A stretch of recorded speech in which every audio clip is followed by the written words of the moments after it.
Hello नमस्कार साथियों, group D और एनटीपीसी के प्रीवियस क्वेश्चन में आप लोगों का स्वागत है। आज का हमारा सेकंड पार्ट रहने वाला है, जिसके अंदर हम सेकंड टॉपिक देखेंगे कोशिका। इसके अंदर हम सिद्धांत, संरचना और कार्य से संबंधित ही प्रीवियस क्वेश्चन करने वाले हैं। इसके अंदर हम कोशिका में फर्स्ट देखने वाले हैं जंतु कोशिका, सेकेंड रहेगा हमारा पादप कोशिका। तो आज की क्लास काफ़ी इम्पोर्टेंट है आप लोगों के लिए, तो इस क्लास को ध्यान से पढ़िएगा। शुरुआत करते हैं आज की क्लास की। निम्नलिखित में से कौन सा कोशिकीय घटक अधिकांशतः प्राक केंद्रियों में मौजूद नहीं होता है? तो इसका राइट आंसर रहेगा केंद्रक झिल्ली, ऑप्शन 20 का राइट आंसर है। कोशिका के केंद्रक का वह कोशिकीय घटक है जिसकी अधिकांश ही प्राक केंद्रियाएं मौजूद नहीं होती हैं, उसे केंद्रक झिल्ली कहते हैं। यह दोहरी परत की एक झिल्ली है जो केंद्रक को चारों ओर से घेरे रहती है, जिसमें से बाहरी झिल्ली अंतःपर्दवीय जालिका से जुड़ी होती है, जिस पर राइबोसोम भी पाए जाते हैं। कोशिका में केंद्रक की खोज रॉबर्ट ब्राउन ने 1831 में की थी। तो कोशिका के अंदर केंद्रक की खोज किसने की थी? रॉबर्ट ब्राउन ने। काफ़ी इंपॉर्टेंट है आप लोगों के लिए। जो कोशिका को नियंत्रण केंद्र होता है, तो केंद्रक क्या होता है? कोशिका का नियंत्रण केंद्र होता है। काफ़ी इंपॉर्टेंट क्वेश्चन है कि कोशिका में केंद्र की खोज किसने की थी? रॉबर्ट ब्राउन ने 1831 में। नेक्स्ट क्वेश्चन है, मानव कोशिकाओं में ग्लूकोज के विघटन द्वारा ऊर्जा का निर्माण होता है। ग्लूकोज के विघटन के लिए इनमें से किसकी आवश्यकता होती है? तो इसका राइट आंसर रहेगा ऑक्सीजन की आवश्यकता होती है। मानव कोशिकाओं में ग्लूकोज के विघटन द्वारा ऊर्जा का निर्माण होता है। ग्लूकोज के विघटन के लिए ऑक्सीजन की आवश्यकता होती है। नेक्स्ट क्वेश्चन है, अधिकांश कोशिकीय प्रक्रियाओं के लिए ऊर्जा मुद्रा क्या होती है? तो इसका राइट आंसर है एटीपी, ऑप्शन 20 का राइट आंसर है। अधिकांश कोशिकीय प्रक्रियाओं के लिए एडिनोसिन ट्राइफॉस्फेट एटीपी का पूर्ण रूप है, ऊर्जा मुद्रा होती है। काफ़ी इंपॉर्टेंट है। एडिनोसिन ट्राइफॉस्फेट एटीपी का पूर्ण रूप है, एग्जाम में पूछा जाता है। एटीपी एक जटिल कार्बनिक रसायन है। तो एटीपी एक जटिल कार्बनिक रसायन होता है। यह जीवित कोशिका आदि में पाया जाता है। जो यह जीवित कोशिकाओं में कई प्रकार की अलग अलग प्रक्रिया के चलने के लिए ऊर्जा प्रदान करने का कार्य करता है, जैसा कि आवेग, प्रसार, मांसपेशियों का संकुचन, रासायनिक संश्लेषण आदि। नेक्स्ट क्वेश्चन है, किस कोशिकांग को कोशिका की आत्महत्या की थैली के रूप में जाना जाता है? तो कोशिका की आत्महत्या की थैली के रूप में किसे जाना जाता है? काफ़ी इंपॉर्टेंट क्वेश्चन है, नोट कर लेना। तो इसका राइट आंसर रहेगा लाइसोसोम, ऑप्शन 20 का राइट आंसर है। लाइसोसोम को कोशिका की आत्महत्या की थैली के रूप में जाना जाता है क्योंकि इसमें हाइड्रोलिटिक एंजाइम पाए जाते हैं। लाइसोसोम का पीएच मान होता है 4.5 से 5, जो अम्लीय होता है। नेक्स्ट क्वेश्चन है, कोशिका में 6 कार्बन वाले अणु ग्लूकोज के 3 कार्बन वाले अणु पायरुवेट में विघटन की प्रक्रिया कहाँ पर होती है? तो ये होती है कोशिका द्रव्य में, ऑप्शन ए का राइट आंसर है। कोशिका द्रव्य में 6 कार्बन अणु ग्लूकोज के 3 कार्बन वाले अणु पायरुवेट में विघटन की प्रक्रिया कोशिका द्रव्य में होती है। कोशिका द्रव्य एक जेली जैसा पदार्थ है जो कोशिका झिल्ली एवं केंद्र के बीच पाया जाता है। तो कोशिका द्रव्य कहाँ पाया जाता है? कोशिका झिल्ली एवं केंद्र के बीच में पाया जाता है। कोशिका के अन्य अथवा कोशिकांग कोशिका द्रव्य में ही पाए जाते हैं, जैसे माइटोकॉन्ड्रिया, गोल्जी काय, राइबोसोम इत्यादि। नेक्स्ट क्वेश्चन है, प्रोकैरियोटिक राइबोसोम की उप इकाई संरचना क्या होती है? तो इसका राइट आंसर है 50S और 30S होती है, ऑप्शन सी का राइट आंसर है। प्रोकैरियोटिक राइबोसोम कोशिका की जीवदरीय झिल्ली से जुड़े होते हैं। किससे जुड़े होते हैं? जीवदरीय झिल्ली से। ये 15 से 20 नैनोमीटर आकार की होती हैं और 2 उप इकाइयों में 50S और 30S में बनी होती हैं, जो आपस में मिलकर 70S प्रोकैरियोटिक राइबोसोम बनाते हैं। राइबोसोम के ऊपर ही प्रोटीन संश्लेषित होती है। तो प्रोटीन संश्लेषण का कार्य कौन करता है? राइबोसोम। काफ़ी इंपॉर्टेंट क्वेश्चन है, याद रखना। नेक्स्ट क्वेश्चन है, प्राकेंद्रिकी कोशिका की कुछ विशेषताओं का उल्लेख नीचे दिया गया है। दिए गए विकल्पों में गलत विकल्प का चयन कीजिए। तो अत्यधिक छोटा आकार होता है, इसका एकल गुणसूत्र भी होता है, इसका नाभिकीय क्षेत्र केंद्र काव्य कहलाता है, झिल्लीबद्ध कोशिकाओं की मौजूदगी ये कथन गलत है। तो इसकी विशेषता देखते हैं। प्राकेंद्रीय कोशिका की प्रमुख विशेषता है ये अत्यधिक छोटे आकार की एकल गुणसूत्री होती है, इसका नाभिकीय क्षेत्र केंद्र काव्य कहलाता है। प्रोकैरियोटिक जीव या प्रोकैरियोटिक ऐसे जीवों को कहा जाता है जिनकी कोशिका झिल्ली बंद केंद्रक में नहीं पाई जाती हैं। नेक्स्ट है, जब एटीपी में टर्मिनल फास्फेट लीकेज को जल के उपयोग द्वारा तोड़ा जाता है तो कितनी ऊर्जा मुक्त होती है?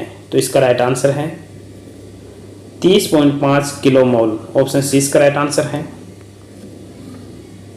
संश्लेषित अणु एटीपी का उपयोग कोशिका में अन्य सभी गतिविधियों को बढ़ावा देने के लिए किया जाता है।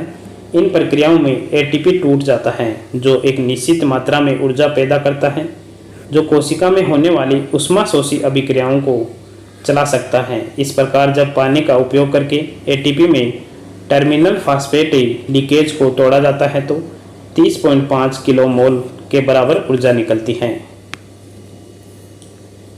अगला क्वेश्चन है, कौन सा कोशिकांग विषाक्त पदार्थों और औषधियों के जहरीले प्रभाव को खत्म कर देता है?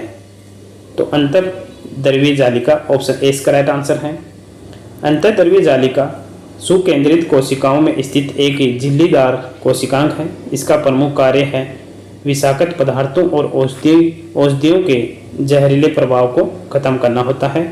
अंतर्द्रव्यीय जालिका की रचना प्लाज्मा झिल्ली के समान होती है। नेक्स्ट क्वेश्चन है, निम्न में से किस प्राणी ऊतक में चपटी कोशिकाएं होती हैं? तो चपटी कोशिकाएं किसमें होती हैं? सल की उपकला में। ऑप्शन सी इसका राइट आंसर है। सल की उपकला ऊतक एक चपटी कोशिकाओं के पतले स्तर से बनता है जिसके किनारे अनियमित होते हैं।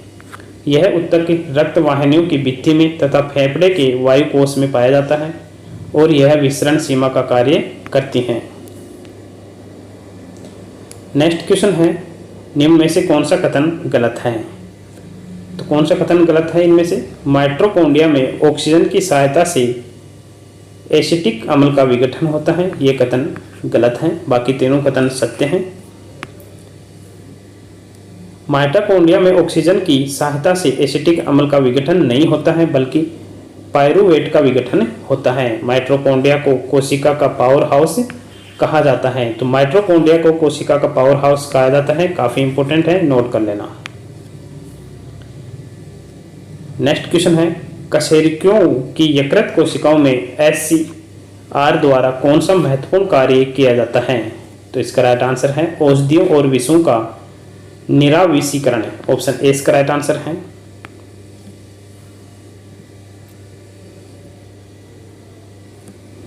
कशेरुकी प्राणियों जीवों के यकृत कोशिकाओं में HCR स्मूथ एंडोप्लाज्मिक रेटिकुलम नामक पदार्थ स्रावित होता है। यह चिकनी झिल्लीनुमा परत पाई जाती है जिसका मुख्य कार्य औषधियों और विषों का निराविषीकरण या निर्मुक्त करने में महत्वपूर्ण भूमिका निभाता है। नेक्स्ट क्वेश्चन है, दिए गए चित्रों ए और बी में दो प्रकार के कोशिका विभाजनों को दर्शाता गया है इसके संबंध में कौन सा विकल्प निम्न प्रश्नों को सही उत्तर प्रदान करता है? फर्स्ट है, कोशिका विभाजन के प्रकार क्या हैं? विभाजन बी कब और कहाँ होता है? तो इसका राइट आंसर रहेगा फर्स्ट ए समसूत्री विभाजन है, बी अर्धसूत्री विभाजन है। सेकंड है, युग्मों के निर्माण के लिए जनन कोशिकाओं में अर्धसूत्री विभाजन होता है। ऑप्शन सी इसका राइट आंसर रहेगा। कोशिका विभाजन दो प्रकार के होते हैं। कितने प्रकार के होते हैं? दो प्रकार के होते हैं, समसूत्री विभाजन और अर्धसूत्री विभाजन। अर्धसूत्री विभाजन युग्मकों के निर्माण के लिए जनन कोशिकाओं में होता है। नेक्स्ट क्वेश्चन है, निम्नलिखित में से किस कोशिकीय घटक को कोशिका के प्रोटीन के कारखाने के रूप में जाना जाता है? तो इसका राइट आंसर रहेगा राइबोसोम को प्रोटीन के कारखाने के रूप में जाना जाता है। ऑप्शन ए इसका राइट आंसर है। राइबोसोम कोशिका के प्रोटीन के कारखाने के रूप में जाना जाता है। राइबोसोम आरएनए और प्रोटीन दोनों से बनी एक ही अंतरकोशिकीय संरचना है और यह कोशिका में प्रोटीन संश्लेषण का कार्य करता है। तो राइबोसोम प्रोटीन संश्लेषण का कार्य करता है। नेक्स्ट क्वेश्चन है, निम्न में से किसे कोशिका का पावर हाउस कहा जाता है? काफ़ी इंपॉर्टेंट क्वेश्चन है। तो माइटोकॉन्ड्रिया को कहा जाता है कोशिका का पावर हाउस। सभी रासायनिक क्रियाओं को करने के लिए माइटोकॉन्ड्रिया एटीपी के रूप में ऊर्जा प्रदान करती है, इसलिए इन्हें कोशिका का बिजली घर पावर हाउस भी कहते हैं। इसकी खोज 1857 में अल्बर्ट वॉन कोलिकर ने की थी। तो ये काफ़ी इंपॉर्टेंट है, नोट कर लेना ग्रुप डी और एनटीपीसी एग्जाम के लिए।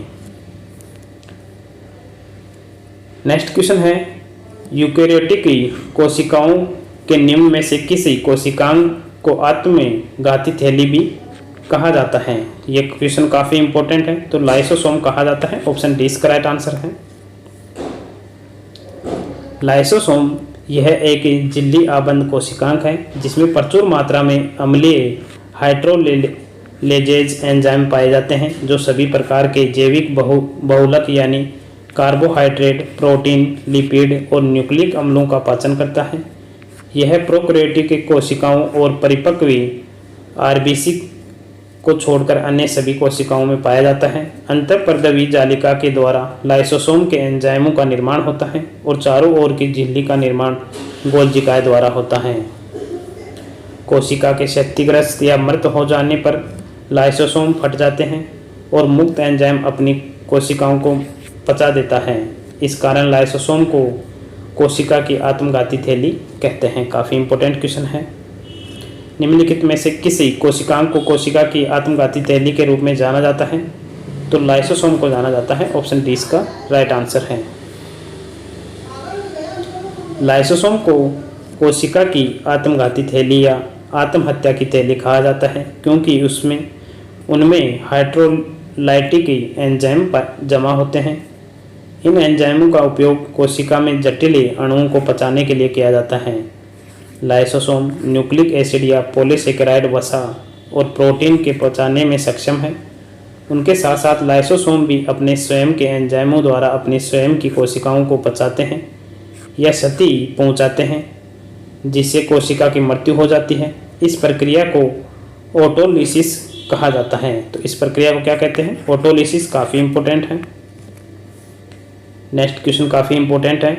स्लाइडेन और स्वान द्वारा दिया गया कोशिका सिद्धांत निम्नलिखित में से किन जीवों पर लागू नहीं होता है? तो ये विषाणु पर लागू नहीं होता है। ऑप्शन सी इसका राइट आंसर है। स्लाइडेन और स्वान द्वारा दिया गया कोशिका सिद्धांत कवकों, जंतुओं और शैवालों पर लागू होता है परंतु विषाणु पर लागू नहीं होता है। तो किस पे लागू होता है? कवकों, जंतु और शैवालों पर। काफ़ी इंपॉर्टेंट क्वेश्चन है। नेक्स्ट क्वेश्चन है, रॉबर्ट हुक द्वारा कोशिका की खोज किस प्रकार की गई? तो कोर का निरीक्षण करते हुए। ऑप्शन डी इसका राइट आंसर है। कोशिका की खोज रॉबर्ट हुक द्वारा कब की गई थी? 1665 ईस्वी में। उन्होंने कोर के स्लाइस का सामान्य आवर्धक यंत्र की सहायता से अध्ययन किया। कोर के पेड़ की छाल का एक भाग है। उन्होंने कोर की पतली स्लाइस ली और उसका सूक्ष्मदर्शी की सहायता से अध्ययन किया। उन्होंने कोर की स्लाइस में अनेक कोष्ठक युक्त अथवा विभाजित बक्से देखे। बक्से मधुमक्खी के छत्ते के समान दिखाई दिए। नेक्स्ट क्वेश्चन काफ़ी इंपॉर्टेंट है। कोशिका की खोज किसने की थी? रॉबर्ट हुक ने। काफ़ी इंपॉर्टेंट क्वेश्चन है। अगला क्वेश्चन है, केंद्रक और कोशिका झिल्ली के बीच मौजूद जेली जैसे पदार्थ को क्या कहा जाता है? तो इसे कोशिका द्रव्य कहा जाता है। ऑप्शन बी इसका राइट आंसर है।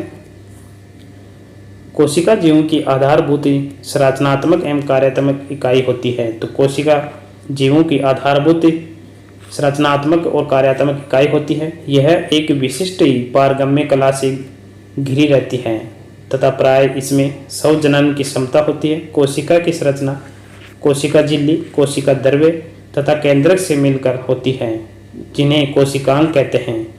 कोशिका द्रव्य एक जेली जैसे पदार्थ होता है जो कोशिका झिल्ली और केंद्रक के बीच पाया जाता है।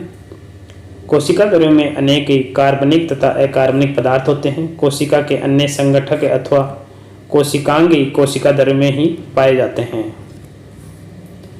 अगला क्वेश्चन है, केंद्रक और कोशिका झिल्ली के बीच भरे हुए जेली जैसे पदार्थ को क्या कहा जाता है? तो इसे साइटोप्लाज्म कहा जाता है। काफ़ी इंपॉर्टेंट क्वेश्चन है, नोट कर लेना। साइटोप्लाज्म एक जेली जैसा द्रव्य होता है जो डैश में मौजूद होता है। तो यह केंद्रक और कोशिका झिल्ली के बीच मौजूद होता है। काफ़ी इंपॉर्टेंट क्वेश्चन है। नेक्स्ट क्वेश्चन है, पानी की कमी के कारण कोशिका के संकुचित होकर कोशिका भित्ति से अलग होने की प्रक्रिया को क्या कहा जाता है? तो इसे प्लाज्मोलिसिस कहा जाता है। काफ़ी इंपॉर्टेंट क्वेश्चन है। पानी की कमी के कारण कोशिका के संकुचित होकर कोशिका भित्ति से अलग होने की प्रक्रिया प्लाज्मोलिसिस कहा जाता है, जिसे जीव द्रव्य कुंचन भी कहते हैं। नेक्स्ट क्वेश्चन है, डैश को कोशिका के पावर हाउस के रूप में जाना जाता है। तो किसे जाना जाता है कोशिका के पावर हाउस के रूप में? माइटोकॉन्ड्रिया को। ऑप्शन 20 का राइट आंसर है। ऊर्जा युक्त कार्बनिक पदार्थों का ऑक्सीकरण माइटोकॉन्ड्रिया में होता है, जिससे काफ़ी मात्रा में ऊर्जा प्राप्त होती है। इसलिए माइटोकॉन्ड्रिया को कोशिका का पावर हाउस कहते हैं। यह ऊर्जा एडिनोसिन ट्राइफॉस्फेट एटीपी का पूर्ण रूप है के रूप में होती है तथा इसका निर्माण एडीपी अकार्बनिक फास्फेट के संयोजन से होता है। इसे कोशिका का श्वसन स्थल भी कहते हैं। काफ़ी इंपॉर्टेंट है। कोशिका का श्वसन स्थल किसे कहा जाता है? माइटोकॉन्ड्रिया का। जीवाणु व नील हरित शैवाल को छोड़कर सभी सजीव पादप एवं जंतु कोशिका में माइटोकॉन्ड्रिया पाया जाता है। तो जीवाणु और नील हरित शैवाल में माइटोकॉन्ड्रिया नहीं पाया जाता, याद रखना। काफ़ी इंपॉर्टेंट फैक्ट्स हैं। नेक्स्ट क्वेश्चन है, कोशिका का वह बाह्यतम आवरण कौन सा है जो कोशिका के अवयवों को उसके बाह्य वातावरण से अलग करता है? तो इसका राइट आंसर रहेगा प्लाज्मा झिल्ली। ऑप्शन ए इसका राइट आंसर है। कोशिका के सबसे बाहर चारों ओर एक बहुत पतली मुलायम एवं लचीली झिल्ली होती है, जिसे कोशिका झिल्ली या प्लाज्मा मेम्ब्रेन या प्लाज्मा झिल्ली कहते हैं। तो तीनों याद रखना, कोशिका झिल्ली, प्लाज्मा मेम्ब्रेन या प्लाज्मा झिल्ली कहते हैं। यह झिल्ली जीवित एवं अर्धपारगम्य होती है। यह कोशिका के अवयवों को उसके बाह्य वातावरण से अलग करती है। कोशिका झिल्ली लिपिड व प्रोटीन की बनी होती है। यह भिन्न भिन्न प्रकार के अणुओं को बाहर निकलने एवं अंदर आने में नियंत्रण करती है। नेक्स्ट क्वेश्चन है, इक्वेटोरियन प्लेट पर कोशिका के केंद्र में गुणसूत्रों का संरेखण माइटोसिस किस चरण का गठन करता है? तो इसका राइट आंसर है मेटाफेज। ऑप्शन सी इसका राइट आंसर है। मेटाफेज के दौरान गुणसूत्र इक्वेटोरियन प्लेट पर कोशिका के केंद्र में संरेखित हैं और धुरी के तंतु गुणसूत्रों के सेंट्रोमियर में से जुड़ जाते हैं। उल्लेखनीय है कि मेटाफेज समसूत्री विभाजन का द्वितीय चरण है। इस चरण में सेंट्रोमियर विभाजित होता है और अलग किए गए क्रोमेटिड स्वतंत्र संतति गुणसूत्र बन जाते हैं। अगला क्वेश्चन है, स्वतंत्र अस्तित्व के सक्षम जीव की सबसे छोटी इकाई क्या होती है? तो कोशिका होती है। काफ़ी इंपॉर्टेंट क्वेश्चन है। स्वतंत्र अस्तित्व के सक्षम जीव की सबसे छोटी इकाई है कोशिका। इसे जीवन की मूलभूत इकाई के नाम से भी जाना जाता है। मनुष्य तथा अन्य जीव जंतु पेड़ पौधों का निर्माण कोशिका से ही हुआ है। बिना कोशिका से किसी भी जीव का जीवन असंभव है। अमीबा से लेकर सभी विशालकाय प्राणियों में कोशिका पाई जाती है। नेक्स्ट क्वेश्चन है, जीवन की मूलभूत इकाई क्या है? जीवन की मूलभूत इकाई है कोशिका। अगला क्वेश्चन है, पुट्टिकाओं में प्रोटीन और लिपिड के परिवहन, संशोधन और पैकेजिंग के लिए निम्नलिखित में से कौन सा कोशिकांग उत्तरदायी है? तो वह है गोल्जिकाय। ऑप्शन डी इसका राइट आंसर है। पुट्टिकाओं में प्रोटीन और लिपिड के परिवहन, संशोधन व पैकेजिंग के लिए गोल्जिकाय नामक कोशिकांग उत्तरदायी होता है। ये कोशिका के अंदर स्रावित पदार्थों के संग्रह व परिवहन में सहायक होता है। काफ़ी इंपॉर्टेंट क्वेश्चन है। नेक्स्ट क्वेश्चन है, निम्न में से कौन सी झिल्ली संयोजित थैली पाचक एंजाइमों से भरी होती है? तो लाइसोसोम। ऑप्शन सी इसका राइट आंसर रहेगा। लाइसोसोम की खोज किसने की थी? डी डुवेन नामक वैज्ञानिक ने 1955 में। यह अधिकतर जंतु कोशिकाओं में मुख्य रूप से एंजाइम अभिक्रियाओं करने वाली कोशिकाओं जैसे अग्नाशय, यकृत, मस्तिष्क तथा गुर्दे आदि में पाए जाते हैं। लाइसोसोम सूक्ष्म में गोल व इकहरी झिल्ली से घिरे तथा पाचक एंजाइमों से भरी थैली जैसी संरचना होती है। इसका सबसे प्रमुख कार्य भारी पदार्थों का भक्षण व पाचन करना है। इसे आत्मघाती थैली भी कहा जाता है। काफ़ी इंपॉर्टेंट है, याद रखना।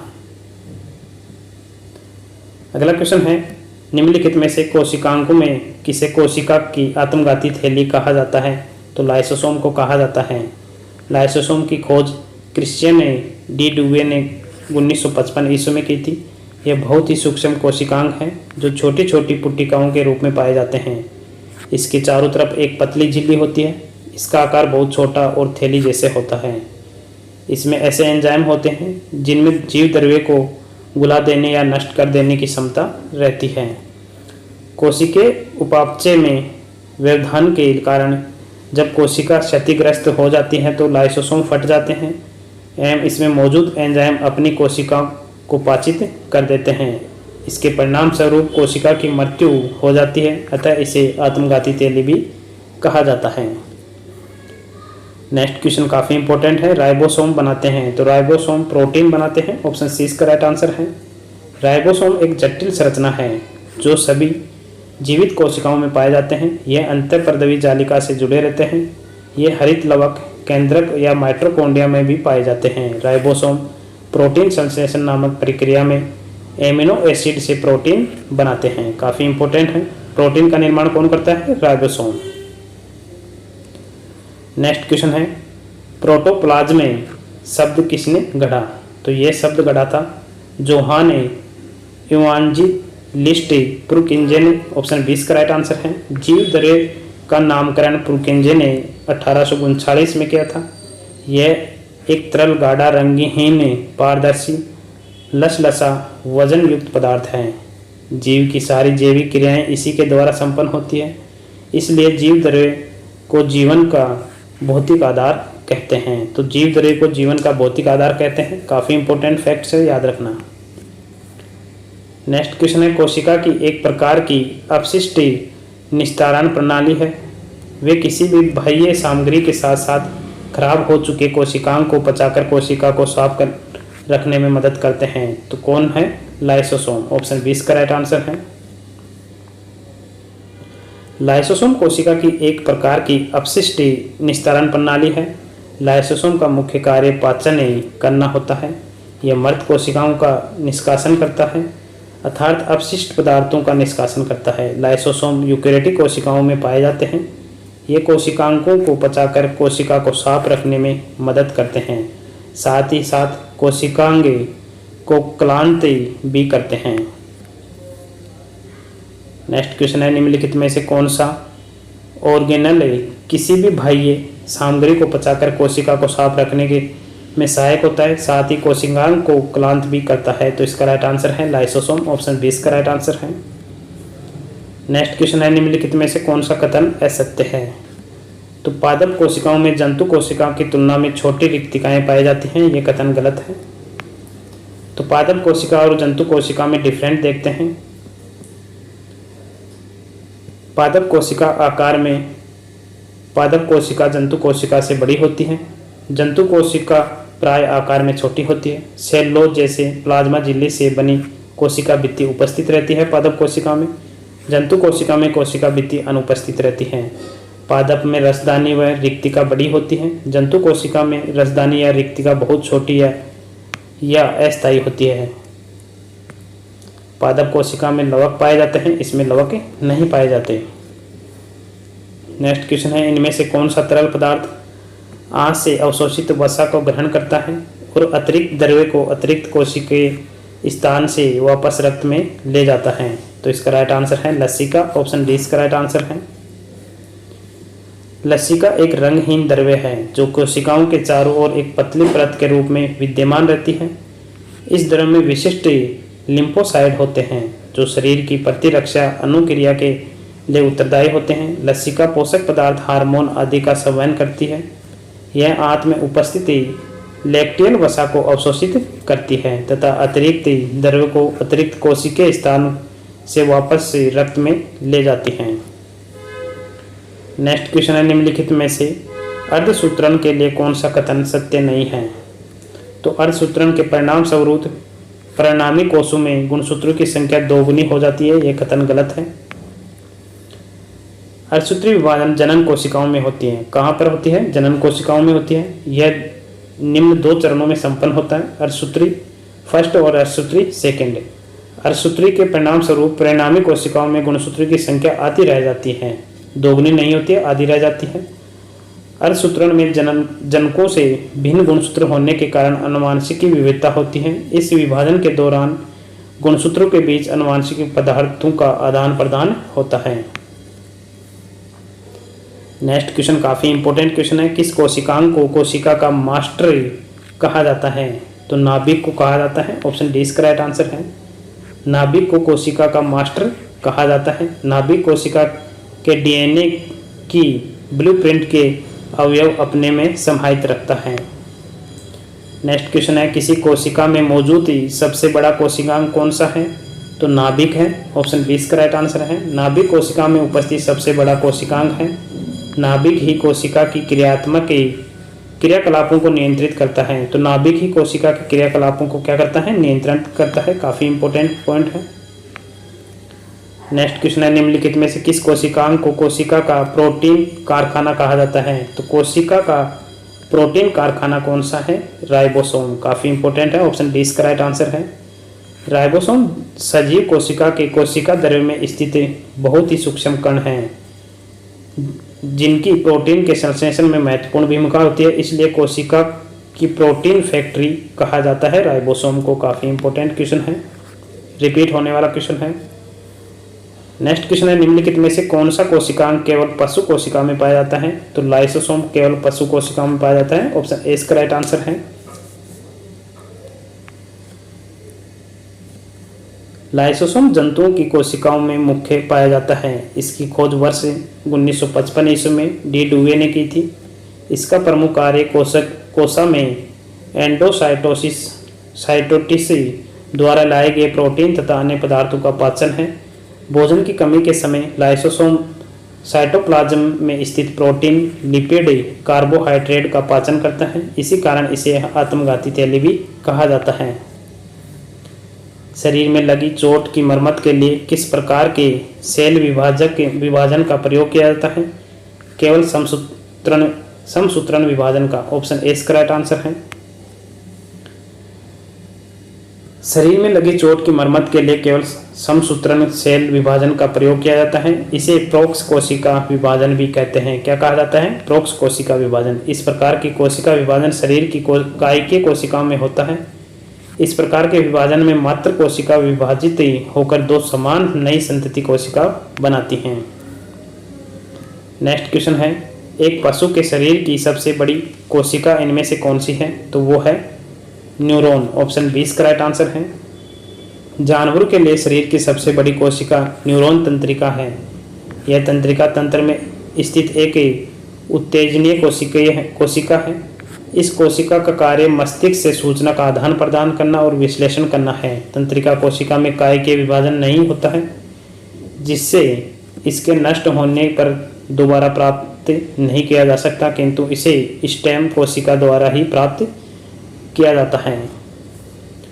अगला क्वेश्चन है, निम्नलिखित में से कौन सा एक कोशिका में अधिक मात्रा में होने वाला अणु है? तो इसका राइट आंसर है जल, ऑप्शन ए इसका राइट आंसर है।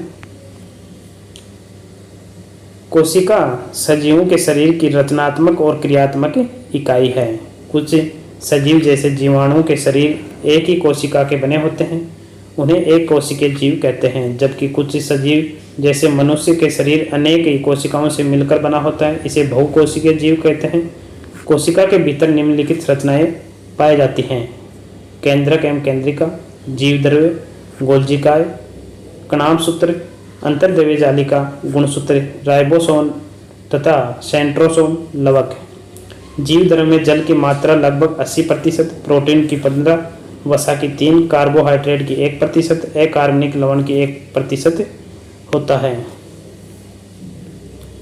नेक्स्ट क्वेश्चन है, कोशिका सिद्धांत निम्नलिखित में से किस पर लागू नहीं होता है? तो ये विषाणु पर लागू नहीं होता है। ऑप्शन डी इसका राइट आंसर है। स्लाइडेन व स्वान ने संयुक्त रूप से कोशिका सिद्धांत को प्रतिपादन किया, यद्यपि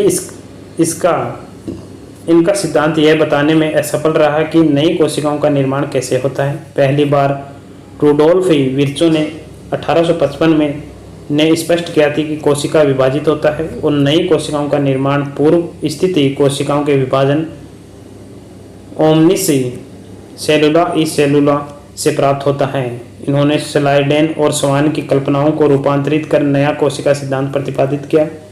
सभी जीव कोशिका व कोशिका उत्पाद से बने होते हैं। सभी कोशिकाएं पूर्व स्थित कोशिकाओं से बनी होती हैं।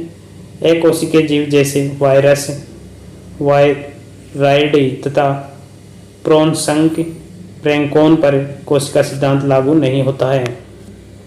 नेक्स्ट क्वेश्चन है, निम्नलिखित को सम्मिलित कीजिए। तो लाइसोसोम को कहा जाता है आत्महत्या की थैली, डीएनए को कहा जाता है गुणसूत्र, माइटोकॉन्ड्रिया पावर हाउस कहा जाता है।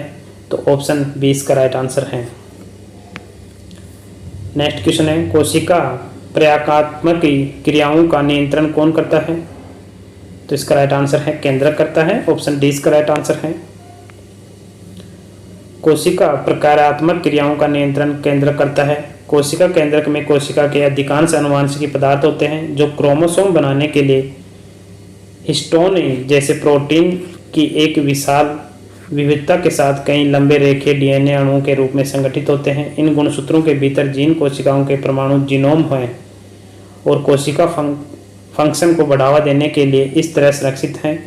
नाभिकीय जीन की अखंडता को बनाए रखता है और जीन की अभिव्यक्ति को नियंत्रित करके कोशिकाओं की गतिविधियों को नियंत्रित करता है। इसलिए नाभिक सेल का नियंत्रक केंद्रक कहलाता है। नेक्स्ट क्वेश्चन है, सूत्रीय विभाजन के चरण का नाम बताइए जिसके द्वारा विभाजन सेल के गुणसूत्र मध्य रेखा पर स्थित होते हैं। तो मेटाफेज में। ऑप्शन सी इसका राइट आंसर है। सूत्रीय विभाजन मुख्यतः जनन कोशिकाओं के अतिरिक्त सभी जीवित कायिक कोशिकाओं में होता है। सूत्रीय विभाजन प्रक्रिया के अंतर्गत मुख्यतः एक कोशिकीय जीवधारियों का जनन होता है। बहुकोशिकीय जीवधारियों में वृद्धि होती है। जीवधारियों में सूत्रीय विभाजन की प्रक्रिया नियंत्रित चलती रहती है। पौधों में सूत्रीय विभाजन मुख्यतः विभेजोत्तक कोशिकाओं में होता है। तो पौधों में सूत्रीय विभाजन मुख्यतः कहाँ होता है? विभेजोत्तक कोशिकाओं में। यह कोशिका जड़ तथा तने शीर्ष पर स्थित रहते हैं। सूत्रीय विभाजन की प्रक्रिया के मेटाफेज चरण के दौरान विभाजित कोशिका के गुणसूत्र मध्य रेखा पर स्थित होते हैं। तो आप लोगों को क्लास कैसे लगी कमेंट बॉक्स में कमेंट करके जरूर बताना। नेक्स्ट क्लास में हम पादप कोशिका को पढ़ने वाले हैं। तब तक के लिए जय हिंद, जय भारत, धन्यवाद।